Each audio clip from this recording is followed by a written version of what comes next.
श्री गणेशाय नमः। जय श्री कृष्ण। आज मैं श्रीमद् भागवत महापुराण के प्रथम स्कंद के 10वें अध्याय का भावार्थों को पढ़ने जा रही हूँ, जिसमें श्री कृष्ण का द्वारका गमन के बारे में बताया गया है। ओम नमो भगवते वासुदेवाय। सौनक जी ने पूछा, धार्मिक शिरोमणि महाराज युधिष्ठिर ने अपनी पैतृक संपत्ति को हड़प जाने के इच्छुक आतताइयों का नाश करके अपने भाइयों के साथ किस प्रकार से राज्य शासन किया और कौन कौन से काम किए, क्योंकि भोगों में तो उनकी प्रवृत्ति भी नहीं थी। सूत जी कहते हैं, संपूर्ण सृष्टि को उज्जीवित करने वाले भगवान श्री हरि परस्पर की कालहाग्नि के दग्ध कुरुवंश को पुनः अंकुरित कर और युधिष्ठिर को उनके राज्य सिंहासन पर बैठाकर बहुत प्रसन्न हुए। भीष्म पितामह और भगवान श्री कृष्ण के उपदेशों के श्रवण से उनके अंतःकरण में विज्ञान का उदय हुआ और भ्रांति मिट गई। भगवान के आश्रय में रहकर वे समुद्र पर्यंत सारी पृथ्वी का इंद्र के समान शासन करने लगे। भीमसेन आदि उनके भाई पूर्ण रूप से उनकी आज्ञाओं का पालन कर रहे थे।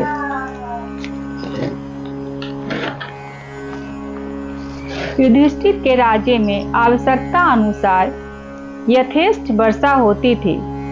पृथ्वी में समस्त अभीष्ट वस्तुएं पैदा होती थी। बड़े बड़े थनों वाली बहुत सी गौएं प्रसन्न रहकर गौशालों को दूध से सींचती रहती थी। नदियाँ, समुद्र, पर्वत, वनस्पति, लताएं और औषधियों प्रत्येक ऋतु में यथेष्ट रूप से अपनी अपनी वस्तुएं राजा को देती थी।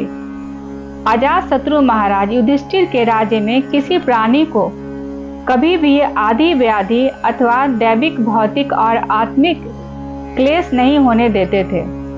अपने बंधुओं का शोक मिटाने के लिए और अपनी बहन सुभद्रा की प्रसन्नता के लिए भगवान श्री कृष्ण कई महीनों तक हस्तिनापुर में ही रहे। फिर जब उन्होंने राजा युधिष्ठिर से द्वारका जाने की अनुमति मांगी, तब राजा ने उन्हें अपने हृदय से लगाकर स्वीकृति दे दी। भगवान उनको प्रणाम करके रथ पर सवार हुए। कुछ लोगों समान उम्र वालों ने उनका आलिंगन किया और कुछ छोटी उम्र वालों ने प्रणाम। उस समय सुभद्रा, द्रौपदी, कुंती, उत्तरा, गंधारी, धृतराष्ट्र, युतुसुत, कृपाचार्य, नकुल, सहदेव, भीमसेन, धौम्य और सत्यवती आदि सब मूर्छित से हो गए। वे संगपानी श्री कृष्ण का विरह नहीं सह सके। भागवत भक्त सत्पुरुषों के संग से जिनका दुसंग छूट गया है, वह विचारशील पुरुष भगवान के मधुर मनोहर सुयश को एक बार भी सुन लेने पर फिर उसे छोड़ने की कल्पना भी नहीं करता। उन्हीं भगवान के दर्शन तथा स्पर्श से, उनके साथ आलाप करने से तथा साथ ही साथ सोने बैठने और भोजन करने से जिनका संपूर्ण हृदय उन्हें समर्पित हो चुका था, वे पांडव भला उनका विरह कैसे यह सह सकते थे।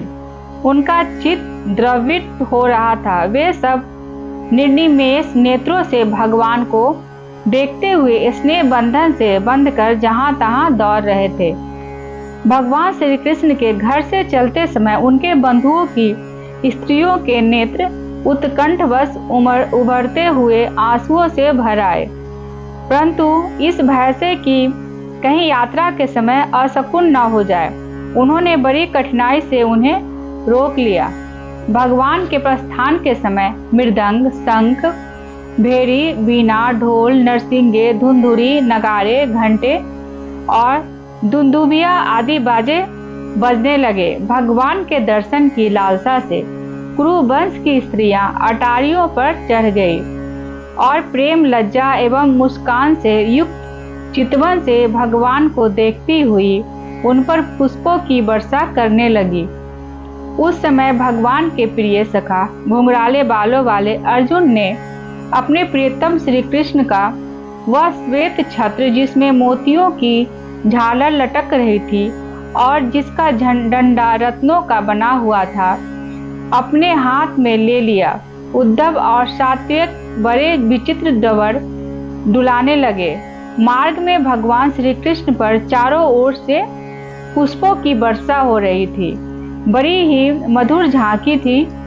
जहां तहां ब्राह्मणों के दिए हुए सत्य आशीर्वाद सुनाई पड़ रहे थे। वे सगुण भगवान के तो अनुरूप ही थे, क्योंकि उनमें सब कुछ है, परंतु निर्गुण के अनुरूप नहीं थे, क्योंकि उनमें कोई प्राकृतिक गुण नहीं है। हस्तिनापुर की कुलीन रमणियां, जिनका चित्त भगवान श्री कृष्ण में रम गया था, आपस में ऐसी बातें कर रही थी जो सबके कान और मन को आकृष्ट कर रही थी। वे आपस में कह रही थी, सखियों, वे ही सनातन परम पुरुष हैं जो प्रलय के समय भी अपने अद्वितीय निर्विशेष स्वरूप में स्थित रहते हैं। उस समय सृष्टि के मूल ये तीनों गुण भी नहीं रहते। जगदात्मा ईश्वर में जीव भी लीन हो जाते हैं और महत्व आदि समस्त शक्तियां अपने कारण अव्यक्त में सो जाती है। उन्होंने ही फिर अपने नाम रूप रहित स्वरूप में नाम रूप के निर्माण की इच्छा की तथा अपनी काल शक्ति से प्रेरित प्रकृति का, जो कि उनके अंशभूत जीवों को मोहित कर रही थी और सृष्टि की रचनाएं प्रवृत्त रहती है, अनुसरण किया और व्यवहार के लिए वेदादि शास्त्रों की रचना की। इस जगत में जिसके स्वरूप का साक्षात जितेंद्रिय योगी अपने प्राणों को वश में करके भक्ति से प्रफुल्लित निर्मल हृदय में किया करते हैं, ये श्री कृष्ण वही साक्षात पर ब्रह्म है। वास्तव में इन्हीं की भांति से अंतःकरण की पूर्ण शुद्धि हो जाती है, योगादि के द्वारा नहीं। सखी, वास्तव में ये वही है जिनकी सुंदर लीलाओं का गायन वेदों में और दूसरे गोपनीय शास्त्रों में व्यासादि रहस्यवादी ऋषियों ने किया है, जो एक अद्वितीय ईश्वर है और अपनी लीला से जगत की सृष्टि, पालन तथा संहार करते हैं, परंतु उनमें आसक्त नहीं होते। जब तामसी बुद्धि वाले राजा अधर्म से अपना पेट पालने लगते हैं, तब ये ही सत्य गुण को स्वीकार कर ईश्वरीय सत्य, ऋतु, दया और यश प्रकट करते हैं और संसार के कल्याण के लिए युग युग में अनेकों अवतार धारण करते हैं। अहो, यह यदुवंश परम प्रशंसनीय है, क्योंकि लक्ष्मीपति पुरुषोत्तम श्री कृष्ण ने जन्म ग्रहण करके इस वंश को सम्मानित किया है। वह पवित्र मधुबन ब्रजमंडल भी अत्यंत धन्य है, जिसे इन्होंने अपने शैशव एवं किशोरावस्था में घूम फिर कर सुशोभित किया है। बड़े हर्ष की बात है कि द्वारका ने स्वर्ग के यश का तिरस्कार करके पृथ्वी के पवित्र यश को बढ़ाया है।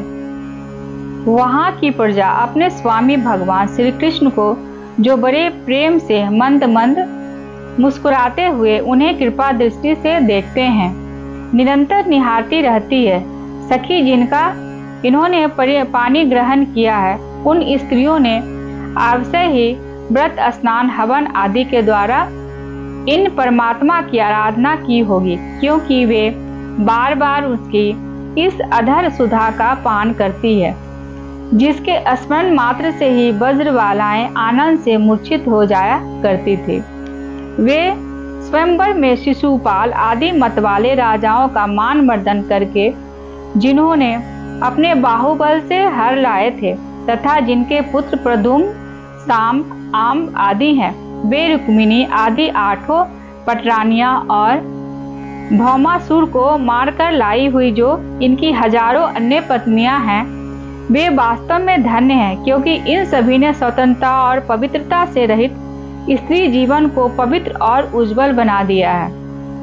इनकी महिमा का वर्णन कोई क्या करे।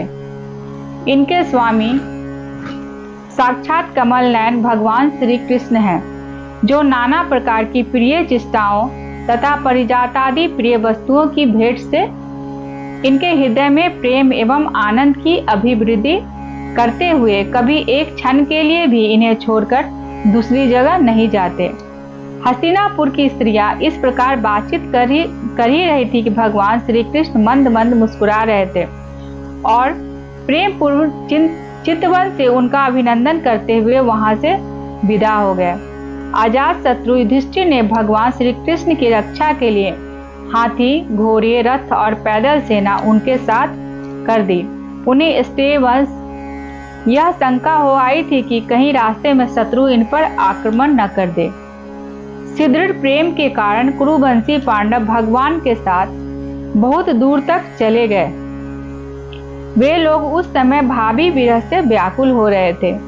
भगवान श्री कृष्ण ने उन्हें बहुत आग्रह करके विदा किया और सात्यक, उद्धव आदि प्रेमी मित्रों के साथ द्वारका की यात्रा की। सौनक जी वे कुरु, जांगल, पांचाल, सूरसेन, यमुना के तटवर्ती प्रदेश, ब्रह्मवर्त, कुरुक्षेत्र, मत्स्य, सारस्वत और मरुधन देश को पार करके सौवीर और आविर देश के पश्चिम अनंत देश में आए।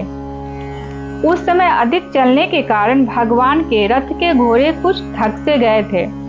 मार्ग में स्थान स्थान पर लोग उपहार आदि के रूप के द्वारा भगवान का सम्मान करते।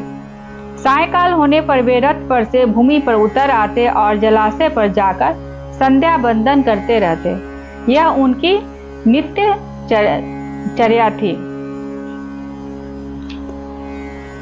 आज मैंने श्रीमद् भागवत महापुराण के प्रथम स्कंद के 10वें अध्याय के भावार्थों को पढ़ी। यदि मेरे से कोई त्रुटि हुई होगी तो मुझे क्षमा